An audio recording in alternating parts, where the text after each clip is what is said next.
So we're going to start with considering x squared minus 4x. Do they give you this example? They do. Okay? And then we're going to write some steps for ourselves and do some more examples on how we want to change to standard form. Okay? So just like regular completing a square, the x squared and the minus 4x, in your head, you're thinking, this is what I want. And this is on your formula sheet. I want something squared in my equation. And the only place I want an x is in the brackets here. Right now, do I have that? No, I have the extra 4x. But that extra 4x gives us the hint. The extra 4x says, if I had that 4x, it would have to be, I'm going to write it above here, the only way I'd get a minus 4x is if I had a minus 2 inside the square. Because when I FOIL that out, that would give me that minus 4x. But if I have a minus 2 inside that squared, then I'm going to need a plus 4. The textbook here right away compensated right beside it. I tend to like to compensate at the end, like I did in the last one. It really doesn't matter. Because what I like is I like having this in its own set of brackets because that makes that x minus 2 perfectly squared. See how they take an extra step to move it outside of the brackets? I don't know. That seems like extra writing.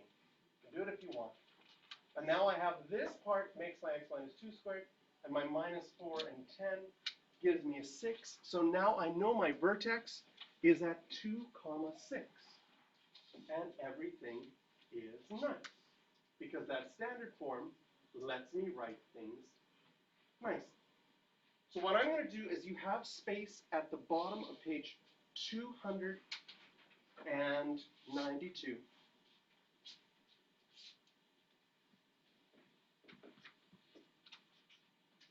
And we are going to write the steps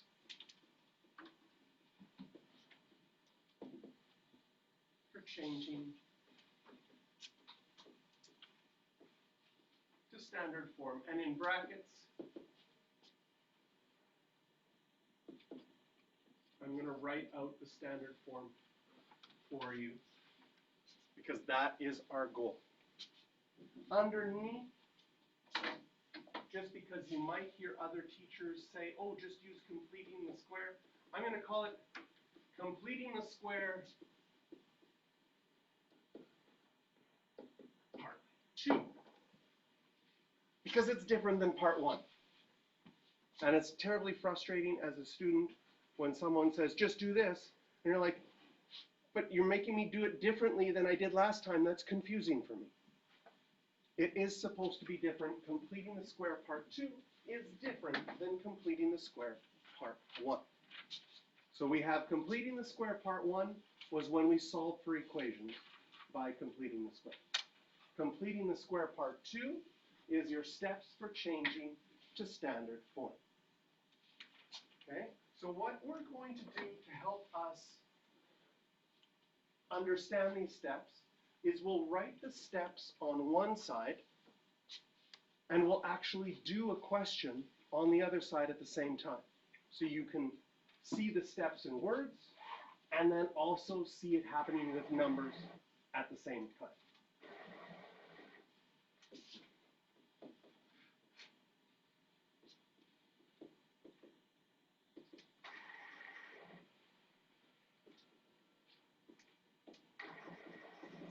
How's your day going, Mr. Shirk?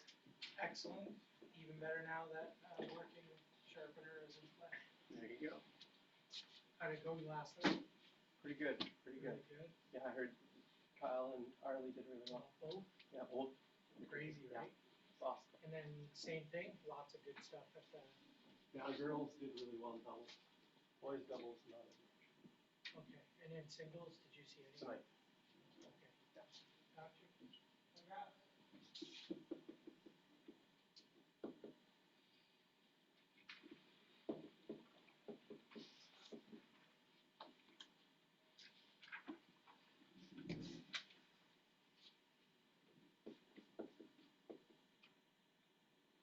here's our example. Y equals 3x squared plus 24x plus 2. So step one says factor the a value.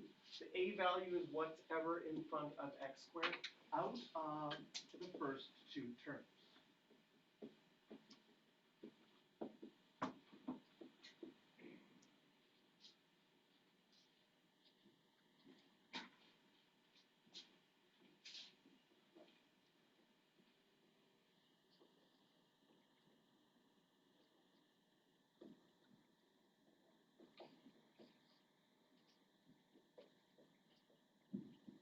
Now this is where things are very similar to completing the square part one. We leave a space right here to complete the square. Oh, and I factored, you guys are so nice, right? You noticed I didn't factor the 3 out of this one. You're so kind. So nice to me. Yeah, so you factor out of the first two terms. I mean, we had to take it out of the 24 as well. We're going to leave a space there to complete the square, and we leave a space on the same side to compensate.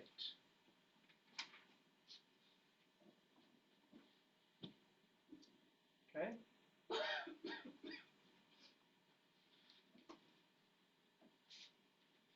So what do we do next? Leave space to complete the square, and I guess 3 would be complete the square, which means we want to have something squared here. The 8 is our hint. What's the only thing squared that would give me an 8x? A plus 8x. Would you agree it'd have to be plus? What number has to be here so when you multiply it out, you get 8x? It would have to be a 4. Because if you do x plus 4 times x plus 4, and you multiply everything out, you're going to get 4x plus 4x, giving you 8x. And you might start to notice, and you've probably seen this already, what's the pattern between this number and this number? It's always half. But if I know that, and this is like one of those, I said this before, a weird thing in math where you start writing the next line before you finish the previous line.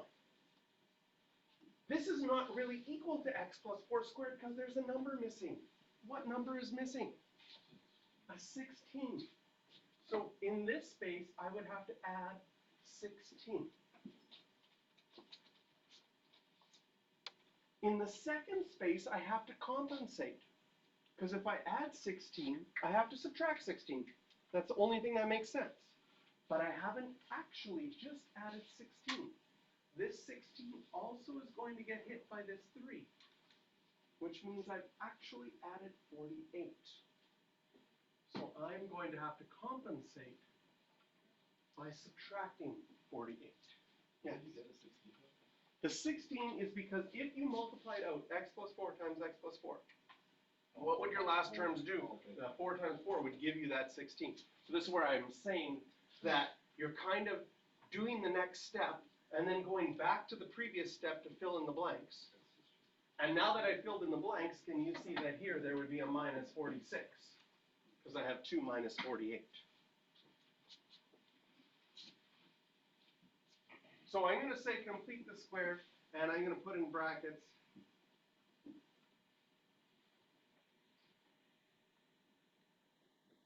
don't forget to multiply by the a value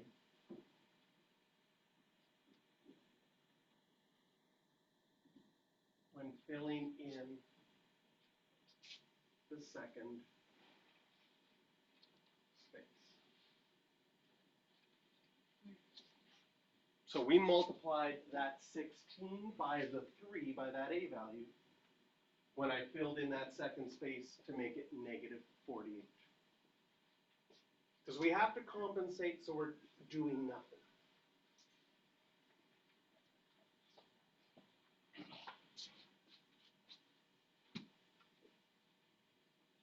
And this is actually an important theme in mathematics, adding 0.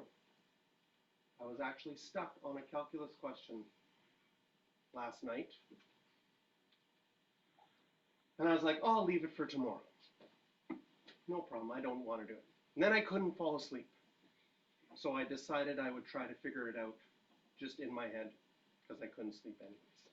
And the solution to the calculus one, I did figure it out before I fell asleep, was I had to add 0 like this. I had to add the number e with the exponent x and subtract the number e with the exponent x, which is equal to 0. That was the strategy. Have you guys heard of the number e before? Yeah. It's on your calculator. So that was, this idea of adding 0 is really, really important for problem solving. Okay, so now we are all done. It is in the right form. Put a red box around that final answer. So to change the standard form, you have to factor out that a value out of the first two terms. Leave spaces on the same side. This is what's different than completing the square part 1. Completing the square part 1, you never, what did you do instead of factoring out the a value? You divided. Do you want to see a completing square part 1 just to remind you what it was? Sure. Right? In chapter 3, you had questions like this.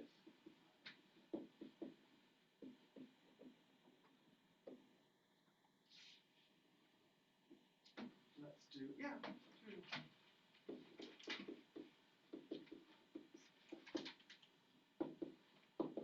Oh, I don't want those two. I'd much rather have.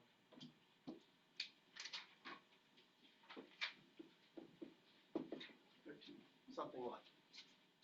Okay. So you had a question like this. And in this method, oh, no, I don't want 13. That's unlucky. You guys aren't feeling extra fraction like today, are you? You want something without fractions? There we go. Well, almost as good as 13. And you'll see why in a second. Okay? So, in this method, what you did first is, like the other one, you kept those two terms the same, but you moved the 52 over, and instead of factoring out the 4, you divided everything by 4. So if I divide everything by 4, I would get x squared plus 6x equals, 13. So nice. I was lucky. And then this became your hint, right? We still did this kind of, there's going to be a space here, but the space was on the same side. And that 6x, what's going to have to be in here? It has to be a plus 3. And in completing the square part 1 was super nice because, okay, this would have to be plus 9, but then we also had to add 9 to that side. So completing the square part 1, the spaces were always the same, but they were on opposite sides. And the reason the spaces were always the same was because instead of factoring out the 4, we just divided the whole thing by 4 to get rid of that fraction, to get rid of that value. So then we would get 13 plus 9, 22. And to solve it, you would square root both sides, which would give you plus or minus the square root of 22. Move the 3 over. And there is our final answer. That was solving with completing the square. The difference is we divided. Here we factor out. Still do the spaces, but the spaces on opposite sides. Here, the spaces are on the same side.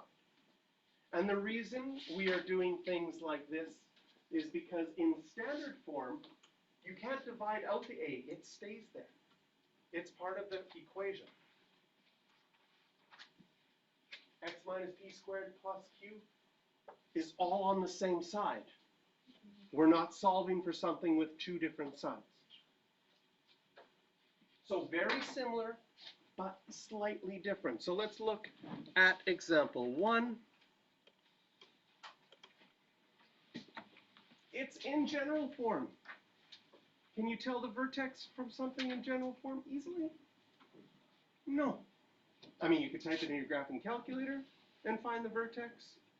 That's kind of nice. But we want to change it to standard form. And if you have standard form in your mind, you're like, oh, the standard form, having it in your mind, kind of gives you hints for the steps. I need the A factored out. That's step 1. Factor out the A out of the first 2 terms. And then you're like, oh, I'm going to have some spaces here.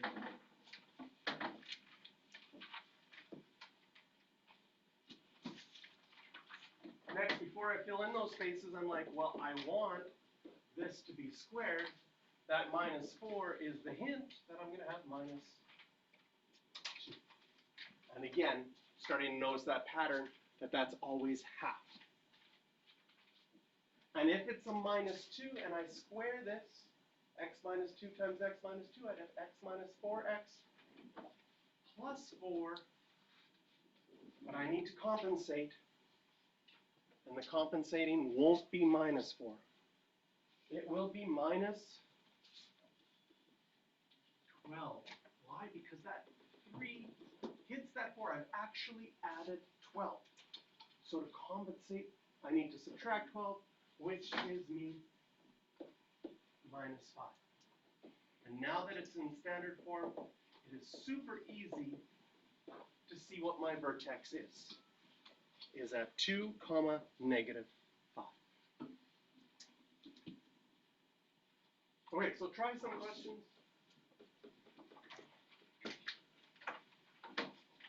3, 4, 5, and 6.